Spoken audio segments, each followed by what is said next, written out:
이 시간 우리 살아계신 하나님을 찬양합니다. 우리 아빠 아버지를 찬양합니다. 좋으신 주님을 찬양합니다.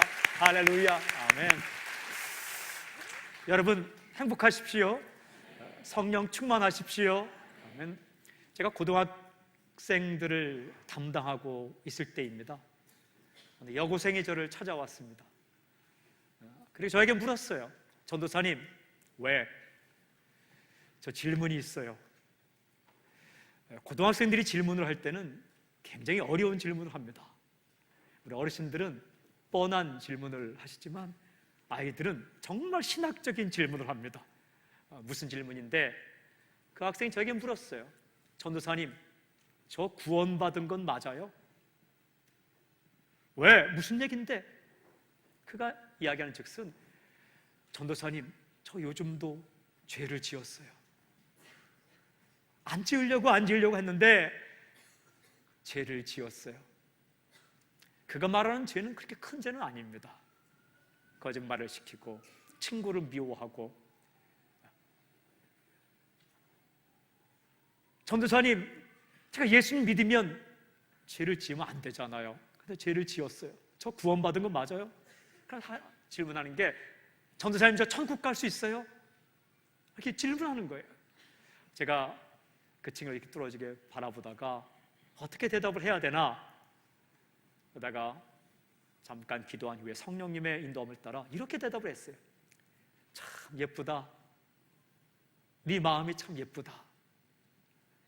너의 마음이 참 예쁘다. 곱다. 열심히 살려고 하잖아요. 그리고는 그 다음에 제가 이런 말 했어요. 네가 왜 고민하는지 아니? 예수님께서 내 인생의 주인으로 오셨기 때문에 고민을 하는 거야.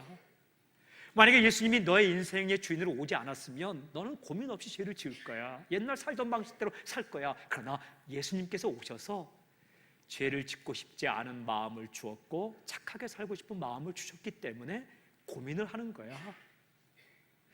고민하고 갈등한다는 것은 내가 아직 구원을 받지 않았다는 증거가 아니라 이미 내가 구원을 받았고 벌써 예수님께서 너의 인생의 주인으로 오셨다는 강력한 증거야. 그랬더니 이 여고생의 얼굴이 환하게 빛나더라고요. 예쁜 얼굴이 더 이렇게 예쁘게 빛나는 거예요.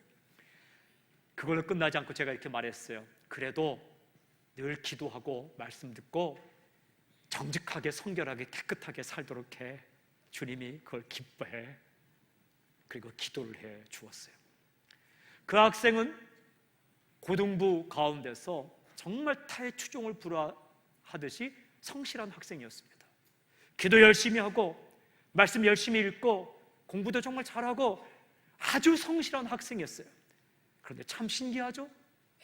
가끔 교회 빠지고 대충 사는 친구는 그런 고민하지 않고 살았는데 그 정말 말씀과 기도와 성의 역사에 민감하게 반응하는 그의 마음 가운데 고민과 갈등이 생겼습니다. 여러분, 질문이 한 가지 있습니다. 예수님 믿고 나면 아무런 고민과 갈등이 없나요? 예수님 믿고 나면 그때부터 아무런 갈등 없이 삽니까? 아닙니다. 갈등을 겪습니다. 방금 전에 우리가 함께 본 드라마처럼 내 마음의 운전대를 누구에게 맡길 것인가 늘 갈등하고 고민합니다. 가끔 넘어지기도 합니다. 자빠지기도 합니다. 왜 그렇습니까? 끈질기게 죄가 우리를 유혹하기 때문입니다. 예수님 믿는 그 즉시 천국 간다면 고민이 없겠죠. 예수님 믿는 그 즉시 우리가 세상을 떠나 주님과 함께 천국에 거한다면 고민이 없겠죠. 그러나 우리는 발을 디디고 이 땅 가운데 살고 있기 때문에 끊임없이 죄가 유혹합니다. 그러나 더 중요한 사실이 있습니다. 주님께서 당신을 붙들어 주십니다. 그러기에 우리는 승리합니다. 스트러글, 날마다 갈등하지만 트라이엄프, 우리는 반드시 승리하게 되어 있습니다. 이게 갈등과 승리, 갈등하지만 승리하는 것, 이것이 바로 믿음으로 의롭게 된 사람에게 주시는 6번째 선물입니다. 영어로 옮기자면 spiritual warfare, 영적 전쟁을 하게 되죠. 마음을 따라갈 것인가 육신을 따라갈 것인가, 이게 아니라 하나님의 말씀을 따라갈 것이냐 아니면 죄의 유혹을 따라갈 것인가 갈등을 하게 되지만 예수님의 이름으로 승리하게 된다. 저는 선포합니다. 오늘 말씀이 선포될 때에 갈등과 고민 가운데 있는 사람, 믿음으로 주님의 능력으로 승리하는 놀라운 역사길 주님을 선포합니다. 여러분, 우리의 실존을 어떻게 이야기하는가? 사도 바울은 이렇게 고백을 해요. 14절 함께 읽겠습니다. 14절 시작. 우리가 율법은 신령한 줄 알거니와 나는 육신에 속하여 죄 아래에 팔렸도다. 누구의 고백인가요? 사도 바울의 고백입니다. 그렇다면 질문이 있어요. 예수님을 잘 믿는 사람의 고백인가요? 안 믿는 사람의 고백인가요? 잘 믿는 사람의 고백이에요. 그것도 기가 막히게 믿는 사람의 고백이에요. 그는 이렇게 고백합니다. 나는 죄 아래에 팔렸도다. I am unspiritual. 내가 영적이지 않습니다. 때때로 sold as a slave. 내가 종처럼 팔렸습니다. 누구에게? To sin. 죄에게 종처럼 팔렸습니다. 이 무슨 말입니까? 나는 자주 여전히 죄를 짓고 있습니다. 이런 고백이에요. 완전하지 못한 자신을 바라보고 자빠지고 넘어지는 자신을 바라보고 고백하는 거죠. 더 깊이, 더 정확하게 이렇게 고백합니다. 15절에 내가 행하는 것을 내가 알지 못하나니 곧 내가 원하는 것은 행하지 아니하고 도리어 미워하는 것을 행함이라. 내가 행하는 것, 행동, 내가 원하는 것, 소원, 나의 행동과 소원 사이에 분열이 있다는 거예요. 이렇게 고백해요. 내가 행하는 것을 내가 알지 못합니다. I do not understand. 무슨 말입니까? 이런 말입니다. 내가 무슨 짓을 하고 있는지 도대체 내가 이해할 수가 없습니다. 이런 고백이에요. 내가 행하는 것을 볼 때 참으로 내가 납득이 안 갑니다. 화가 납니다.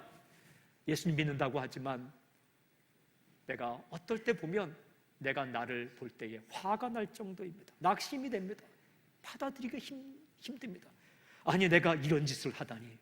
이런 고백이 나는 내가 하는 것을 이해할 수 없습니다. I do not understand what I do. 내가 하는 것을 내가 이해하기 힘듭니다.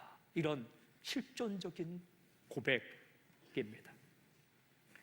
그럼 더 고백합니다. 내가 원하는 것은 행하지 아니하고 도리어 미워하는 것을 행함이라.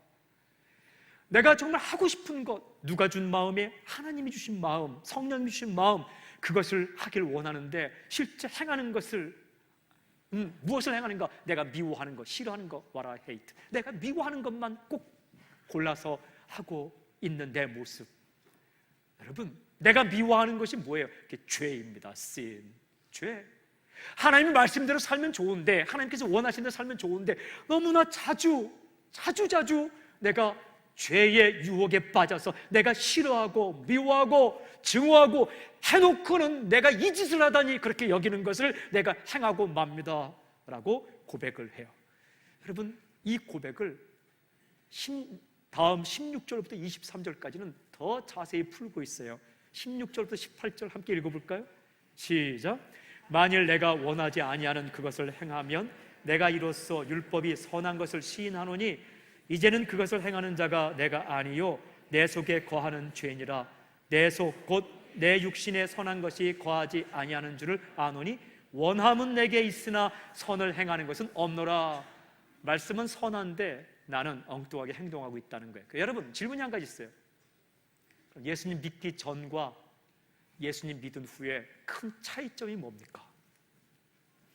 예수님 믿기 전에도 죄를 짓고 예수님 믿은 후에도 가끔 자주 죄악에 넘어가서 죄를 짓기도 하는데 차이점이 무엇입니까? 해답이 오늘 읽은 18절 말씀에 있어요. 원함은 내게 있으나 I have the desire. 내 마음 가운데 소망, 열망, 소원이 생겼다는 거예요. To do. 하고 싶은 무엇을? What is good. 좋은 것을 하고 싶은 desire, 소망이 생겼다. 이게 다른 거예요. 예수님 믿기 전에는 죄를 지어도 안 지어도 그렇게 살았는데 예수 믿고 난 이후에는 예수님이 내 인생의 주인이 되셔서 What is good, 선한 것, 좋은 것, 올바른 것을 그렇게 행하고 싶은 소망이 내 가운데 생겼다. 이게 다른 겁니다. 그래서 갈등이 생기는 거예요. 갈등이 생기는 거예요. 예를 들어 봅시다. 혼자 살 때는 입고 싶은 대로 입고 먹고 싶은 대로 먹어요. 예를 들면 푸른색 계통의 옷을 좋아하면 늘 푸른색 계통을 입어요. 청카바에 청바지에 푸른색의 운동화 신어도 괜찮아요. 그런데 애인이 생긴다, 사랑하는 사람이 생겼다. 근데 커피를 마시며 대화하는데 무슨 색을 좋아하세요? 근데 퍼플, 보라색을 좋아한다. 이때 갈등이 생기는 거예요. 옷을 입을 때 그전에는 고민이 없다가 그때부터 보라색을 입을까? 내가 좋아하는 푸른색을 입을까? 아니면 그 사람이 좋아하는 보라색을 입을까? 어떻게 할까? 갈등이 생긴다는 것은 내 인생의 주인처럼 나와 관계를 맺는 누군가가 생겼다는 거예요. 음식도 마찬가지예요. 감자탕 먹고 부대찌개 먹고 그거 얼마나 맛있습니까? 그렇게 마음대로 먹다가 어느 날 사랑하는 사람 만났는데 무엇을 좋아해요? 스파게티를 좋아한다. 그때부터 똑같은 면발이지만 고민하는 거예요. 여러분, 면발이라고 다 똑같은 게 아니잖아요. 감자탕에 우동을 넣을까? 아니면 그것을 하고 내 사랑하는 사람이 좋아하는 스파게티를 먹을까? 고민이 생기고, 그것은 내게 나를 사랑하고 내가 관계를 맺는 누구가 생겼다. 마찬가지예요. 거짓말과 살인과 간음과 도적질과 미움과 다 하는데 어느 날부터 내게 고민이 되는 거예요. 어떤 것까지? 작은 것까지. 이게 예수님을 믿고 나면 더 깊이 들어가잖아요. 기도하고 말씀 듣고 하잖아요. 아주 작은 것까지 고민이 생겨요. 거짓말 하나 시킨 것 때문에 괴로워하고. 제가 2주 전에 캄보디아를 일주일 동안 갔다 왔는데요, 그 시드니 공항 가는데 이 박스가 터졌어요. 모밀국수 그 면 말고 국물을 싸줬는데 그게 터져갖고, 그래서 랩핑을 이렇게 탁 하고 하는데 그 안타까운 그 정말 피 같은 그 맛있는 모밀 그 국물이 빠져갖고 이제 갔어요. 근데 그 센터장으로 계신 권사님이 강된장을 맛있게 끓여놓고 김치찌개를 해놓고 맛있게 먹었어요. 근데 이제 어느 분이 해주셨어요. 베이스에서 먹으라고. 근데 제가 그분을 며칠 전에 만났습니다. 근데 이제 제가 강된장을 맛있게 먹었어요. 그랬더니 맛있어요. 저는 좋아하거든요. 그래서 3분인가 먹었는데 그분이 질문하기를 모밀국수 드셨어요? 근데 제가 엉겹기를 예 먹었어요. 안 먹었거든요. 먹었어요. 해놓고 보니까 이게 모르는데 가슴에 먹은 걸 체한 것처럼 턱 챈 거예요. 그래서 제가 붙잡고 안 먹어서 해야 되는데 사람인지라 또 그렇게, 왜냐하면 저는 그렇게 정성스럽게 해주셨는데 안 먹었다 하면 또 낙심할까봐 늘 그 목회자의 마음에 그 성도 그게 있어서.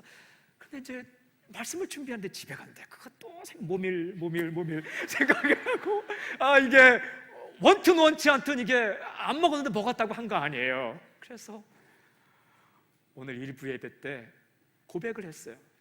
예배 시간에 내가 2부 예배 그분이 오시면 내가 빨리 붙잡고 모밀 안 먹었다고 얘기하리라. 그래서 기다리고 있다가 2부 예배에 오셨어요, 그분이. 그래서 제가 붙잡고 제가 강된장은 먹었는데 모밀은 못 먹었어요. 고백을 하고 나니까 얹힌 것이 내린 것처럼 속이 작은 건데, 그래서 그 마음이 편하게 이 자리에 올라왔어요. 근데 그분이 다음에 꼭 해줄게요. 할렐루야. 그래서 이제 먹게 되었어요. 여러분, 제가 이 아주 작은 거지만 경험하면서 성령님 하나님은 우리 가운데 작은 것까지 갈등을 주세요. 사랑하는 여러분, 우리 가운데 선한 것을 행하고 싶은 열망을 아주 작은 부분까지 우리에게 준다. 그 누가? 예수님이 나의 주인으로 누굴 통해서? 성령님을 통해서. 거룩한 영, 생명의 영, 진리의 영, 살아있는 영, 정직의 영, 그분께서 우리 가운데 날마다 우리 가슴을 두들긴다는 거예요. 그러나 우리는 세상에 살기 때문에 죄의 유혹을 받아서 때때로 넘어갈 수도 있지만, 그러나 성령님은 한순간도 빠지지 않고 주님은 한순간 떠나지 않고 이 땅에 살 때까지 끝까지 붙들고 우리에게 선한 것을 말씀하신다는 거예요. 만약에 한두 번 하시다가 말았다면 우리가 살 수가 없어요. 한두 번 하다가 너 그렇게 죄를 지어? 그냥 빠이빠이 하면 우리가 살 수가 없는데 끝까지 우리에게 말씀. 그래서 갈등을 하는 거죠. 이거는요, 마음과 이 정신과 육체 사이의 갈등이 아니에요. 플라톤이란 철학자는 인간을 구분할 때 영혼과 육체로 나눴어요. 그래서 그 전통을 따르는 사람들은 육체의 일들을 조금씩 자꾸 제어하고 금욕하면 영혼이 맑아진다고 했어요. 정말 그런가요? 그렇지 않아요. 3박 4일 금식해 보세요. 제일 먼저 드는 생각이 먹고 싶은 거예요. 영혼도 맑아지지만 제일 먼저 저는 4일 동안 금식해 봤는데 먹고 싶더라고요. 라면 국물도 먹고 싶고. 우리가 살기 때문에 그래요. 육신을 제어한다고 해서 영혼이 맑아지는 게 그건 세상을 떠나서 산속에 들어가면 욕심이 없어지나요? 아니에요. 더 깊은 산속에 들어가고 싶은 욕심이 생기는 거예요. 모든 것을 버리면 욕심이 없어지나요? 조금 버린 사람보다 나는 더 많이 버리고 싶은 욕심이 생기는 거예요. 이 싸움은, 성경에서 말씀하는 싸움은 정신과 육체의 싸움이 아니라 나를 이끌려는 하나님의 법과 나를 넘어뜨리는 죄의 법 사이의 싸움이에요. 그래서 이렇게 말해요. 19절, 20절, 내가 원하는 바 선은 행하지 아니하고 도리어 원하지 아니하는 바 악을 행한도다. 만일 내가 원하지 아니하는 그것을 하면 이를 행하는 자는 내가 아니요 내 속에 거하는 죄니라. 죄의 세력이 우리를 넘어뜨리려고 한다는 것입니다. 이어지는 말씀에서 21절, 23절 이렇게 말합니다. 그러므로 내가 한 법을 깨달았노니, 기가 막힌 하나의 법을 깨달았노니 선을 행하기 원하는 나에게 악이 함께 있는 것이로다. 내 속사람으로는 하나님의 법을 즐거워하되 내 지체 속에서 한 다른 법이 내 마음의 법과 싸워 내 지체 속에 있는 죄의 법으로 나를 사로잡는 것을 보노도다. 하나님이 하나님의 법을 주셨는데 또 내가 죄의 법을 따라가려는 마음으로 갈등이 일어난다. 한 법을 깨달았다. 그 법이 뭐예요? 믿음으로 의롭게 된 사람은, 구원받은 사람은 하나님의 법과 죄의 법 사이에서 갈등한다 라는 거예요. 전쟁입니다. 전쟁이에요. 이게 하나님의 법과 죄의 법 사이에서 전쟁이 일어나는 것입니다. 스피리추얼 워페어, 영적 전쟁입니다. 죄의 법을 따라가면 망하는 것이고 하나님의 법을 따라가면 사는 전쟁이에요. 그러므로 진정한 예배의 핵심은요, 축도부터 시작됩니다. 축도가 예배의 시작이에요. 축도를 받고 축도하고 예배당을 나가는 순간부터 영적 전쟁이 시작됩니다. 왜? 우리는 이미 구원받았어요. 이미 구원받았어요. 그러나 우리는 아직 천국에 가지 않았어요. 그래서 세상의 유혹도 받는 거예요. 이미 구원받았지만 아직 not yet 천국에 가지 않았기 때문에 이미와 아직 사이에서 우리는 갈등하고 고민하고 전쟁을 경험하는 거죠. 중요한 사실이 있어요. 이러한 갈등이 있다는 것은 아직 구원을 받지 못했다는 증거가 아닙니다. 오히려 구원을 받았고 예수님께서 내 마음에 계시다는 확실한 증거입니다. 왜냐하면 예수님이 우리 가운데 오시지 않았다면 우리가 그 작은 문제까지 고민하지 않기 때문에 그렇습니다. 만약 여러분이 사시면서 일평생 한 번도 갈등이 없다, 고민이 없다, 이런 사람은요, 둘 중에 하나입니다. 하나는 정말 아주 뛰어나서 정말 탁월해서 인간이 아닌 신이든지, 두 번째는 아직도 예수님을 영접하지 않아서 그냥 자기 멋대로 옛 방식대로 사는 사람이든지, 둘 중에 하나예요. 그러나 정말 믿음으로 구원받고 이렇게 된 사람은 작은 윤동주의 시처럼 잎새에 이는 바람에도 나는 괴로웠다는 것처럼 작은 부분에도 괴로움을 겪는 거죠. 그래서 이 사도 바울이 결정적으로 이렇게 고백합니다. 24절에 오호라 나는 곤고한 사람이로다. 이 사망의 몸에서 누가 나를 건져내랴. 고백하죠. 오호라 나는 곤고한 사람이다. What a wretched man I am. 무슨 말입니까? 미치겠습니다. 이런 고백이에요. 내가 이렇게 정말 멍청한 사람입니까? 이런 고백이에요. 괴롭습니다. 이런 고백이에요. 그런데 이 고백 끝자락에서 질문을 합니다. 누가 이 사망의 몸에서 누가 나를 건져내랴? 이 사망의 몸에서 누가 나를 건져내랴? 이렇게 질문을 해요. 근데 성경은 이 질문으로 끝나지 않아요. 만약 이 질문으로 끝났다면 실존 철학과 다를 게 없어요. 하이데거, 사르트르 이런 사람들은요, 질문을 합니다. 내가 사는 모습을 보니 내가 사는 모습은 인간처럼 사는 게 아닙니다. 비본래적인 실존으로 산다는 거예요. 어떻게 하면 내가 인간다운 모습으로 살까요? 본래적인 실존으로 살 것이냐? 질문을 던져요. 그게 실존 철학이에요. 그게 인간 사상이에요. 성경은 질문으로 끝나지 않아요. 대답이 있어요. 24절로 끝나면 성경과 일반 사상은 차이가 없어요. 그러나 성경은 25절이 있어요. 25절 이렇게 말합니다. 우리 주 예수 그리스도로 말미암아 하나님께 감사하리로다. 그런즉 내 자신이 마음으로는 하나님의 법을, 육신으로는 죄의 법을 섬기노라. 내 마음으로 하나님의 법을 섬기고 육신으로 내가 죄의 법을 섬길 때가 있지만, 그러나 주님께서 나를 붙들어 주시기 때문에 나는 승리할 것입니다. 감사합니다. 할렐루야. 25절이 있는 거예요. 저는 선포합니다. 주님께서 반드시 당신을 붙들어 주실 것을 믿습니다. 예수님께서 당신과 함께 계세요. 그리고 붙들어 주세요. 끝까지 놓지 않으세요. 고민과 갈등을 해도 붙들린 채로 갈등하는 거예요. 요한복음 16장 33절 이렇게 말씀합니다. 세상에서는 너희가 환난을 당하나 담대하라. 내가 세상을 이기었노라. 세상을 이기신 주님께서 당신을 붙들어 주시기 때문에 순간적으로 갈등하고 때때로 넘어질 수 있지만 다시 일으켜서 하나님의 법을 따라 살게 하십니다. 그 주님이 얼마만큼 함께 하느냐? 마태복음 28장 20절에 볼지어다 내가 세상 끝날까지 너희와 항상 함께 있으리라. Always, 항상. 그리고 to the very end, to the age, 세상의 끝날까지 함께 하리라. 끝날 다음은 뭐예요? 천국. 그때는 갈등 없어요. 세상 끝날까지 너희와 함께 하리라. 그 예수님께서 우리에게 보내주신 분이 누구예요? 성령님이에요. 우리 성령께서 우리와 함께 하셔서 우리에게 하나님의 법을 깨닫게 하고 하나님의 법을 따라 살게 합니다. 그래서 술 취하지 말라 그래요. 에베소 5장 18절에 술 취하지 말라. 이런 방탕한 것이, 여러분 돈에 취하지 마십시오. 명예에 취하지 마십시오. 높은 자리에 취하지 마십시오. 오직 성령의 충만함을 받으라. 성령의 충만함을 받으면 하나님의 법을 따라 살 수 있다. 저는 선포합니다. 성령 충만할지어다. 성령 충만하면, 여러분 성령 충만하면 첫째로 죄가 무엇인지 알아차릴 수 있어요. 죄가 뭔지, 하나님의 뜻이 무엇인지 모르는 게 아니라 성령으로 충만하게 되면 죄가 무엇인지 알아차리게 돼요. 두 번째는요,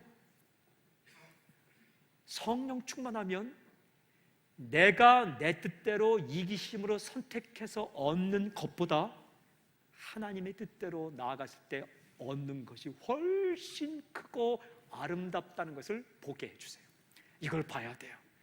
그저 아무것도 못 보고 내가 사람을 잠깐 속여서 얻는 조그만 이득에 눈이 먼 것이 아니라 이것을 보려고 하는데 성령님이 나의 눈을 열어주셔서 이것을 포기하고 다른 것을 선택했을 때에 하나님께서 예비하신 선물을 보게 한다는 거예요. 그래서 저는 여러분들에게 일평생 살아가면서 갈등이 올 때에, 고민이 올 때에 성령의 역사를 따라 어떻게 선택할 것인가 구체적인 세 가지를 말씀드리려고 합니다. 첫 번째는 하나님의 뜻이라면 좁은 길이라도 기쁨으로 선택하십시오.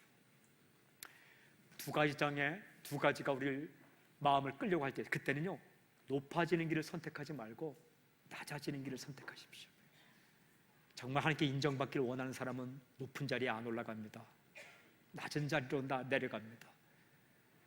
높아지려는 유혹과 낮아지려는 유혹과 그 길이 있을 때 낮아지는 길을 선택하십시오. 그러면 사는 길이에요. 여러분, 자신에게 좀 이득이 되는 것과 손해보는 길이 있으면 손해보는 길을 과감하게 선택하십시오. 그게 사는 길이에요.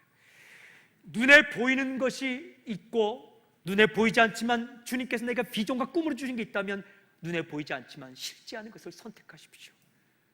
그때, 그리고 기도하면서 내가 한 가지를 딱 선택했는데, 그 길을 선택했는데 바로 뒤에 그것보다 더 좋은 길이 오면 처음 선택한 것을 선택하십시오. 항상 내가 이 사람을 만나기로 했어요. 그런데 그 다음에 내게 좀 더 도움이 될 것 같은 사람이 그제서야 좀 일찍 나타나면 괜찮은데, 그때에 첫 약속을 지키십시오. 그러면 당신도 살고 그 사람도 살고 그 위에 프로포즈한 사람도 사는 거예요.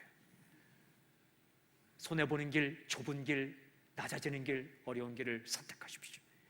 주님께서 반드시 당신을 다시 높여주시고 채워주실 것입니다. 두 번째는 은혜의 틈은 작은 틈새라도 열고 죄악의 틈은 작은 틈새라도 틀어막으십시오. 죄악의 틈, 쥐가 드나드는 그 구멍 같은, 바퀴벌레가 드나드는 구멍 같은, 흰개미가 드나드는 그 구멍 같은 길을 죄악의 길이라면 틀어막으세요. 말 한마디, 생각 하나, 표정 하나도, 책 한 권, 영화 한 편, 인터넷 하나라도 죄악이 들어올 틈새 같으면 그걸 틀어막으세요. 그러나 은혜의 틈새라면 작은 틈새라도 여는 거예요. 그러면 은혜 받을 거라면 흉내라도 내세요.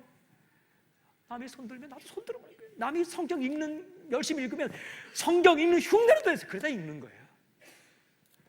내 부모님이 기도하는 모습이 참 보기 좋으면, 은혜의 틈새라면 무릎을 꿇고 기도하는 모양이라도 취하면 그때부터 하나님의 뜻대로 행하는 거예요. 남이 선교지 간다 하면, 여러분 은혜의 틈새라면 그냥 따라 붙어라서 가세요. 침이라도 지라도 은혜의 틈새라면 작은 틈새라도 열어야 돼요. 죄악의 틈새라면 작은 틈새라도 틀어막는 거예요. 여러분, 죄의 세력은 작은 것들로부터 우리를 유혹해서 우리를 넘어뜨리는 거예요. 하나님도 은혜를 주실 때에 아주 작게 보이는 것들 속에 그 틈을 만드시고 그 틈새로 은혜를 부어주는 거예요. 세 번째는 일상적인 삶의 순간들에 절대로 정신줄을 놓지 마십시오. 일상적인 순간들, 결혼하고 사업하고 입학하고 큰 것들은 기도하는데 작은 것들, 그런데 작은 것들이 굉장히 중요해요. 익숙한 사람 만나는 거, 친한 사람 만나는 거, 익숙한 일들 하는 거, 눈 감고도 할 수 있는 일들, 그런 일에 항상 성령의 음성에 민감하십시오. 어떻게? 항상 기뻐하고 쉬지 말고 기도하고 범사에 감사하라. 이는 그리스도 예수 안에 너희를 향한 하나님의 뜻이니라. 이 항상 기뻐하고 쉬지 말고 기도하고 범사에 감사하고 이 상태를 유지해야 돼요. 늘 하나님의 은혜로 기쁨에 차 있고, 그리고 날마다 기도하고 범사에 불평하지 말고 감사로 하면 죄가 올 때에 금방 깨달아요. 감사가 뭔지 늘 불평으로 차 있으면요, 죄가 오면 이거 내 양식 덥석 먹어버려요. 그럼 망하는 거예요. 늘 불평으로 차 있는 사람은요, 사탄이 건드리기 굉장히 쉬워요. 이건 아주 늘 불평으로 차 있는 사람. 그러나 늘 감사, 주의 은혜 감사, 주의 은혜 기쁨, 그리고 작은 것 기도. 죄가 오면요 금방 알아요, 죄인지. 그러므로 말씀드렸죠. 축도 끝나고 나가면서부터 매일매일 삶 가운데 기도하고 감사하고 찬양하고 뭘 하나 하더라도 기뻐하고 데살로니가전서 5장 16절부터 18절까지 하나님 뜻대로 살고 있으면 죄가 왔을 때 이 죄인지 금방 알아차리고, 그리고 죄가 유혹할 때 그 죄가 내게 주는 것보다, 괴테가 쓴 파우스트에 보면 그 악한 영이 메피스토펠스에게 주는 그 작은 것보다 하나님이 주는 것이 훨씬 더 크다는 것을 볼 수 있는 눈이 생긴다고요. 그러면 승리할 수 있어요. 사랑하는 여러분, 삶의 순간순간에 우리가 예수님이 내 인생의 주인으로 오셨기 때문에, 그러나 나는 이 세상에 거하기 때문에 죄의 유혹을 받을 수 있어요. 하나님은 늘 내게 말씀하세요. 그 가운데 갈등할 수 있지만 저는 선포합니다. 브레이크스루, 갈등을 뚫고 갈등을 헤집고 예수님 믿음으로 승리하는 당신이 되기를 주님을 선포합니다. 승리할지어다. 기도하겠습니다.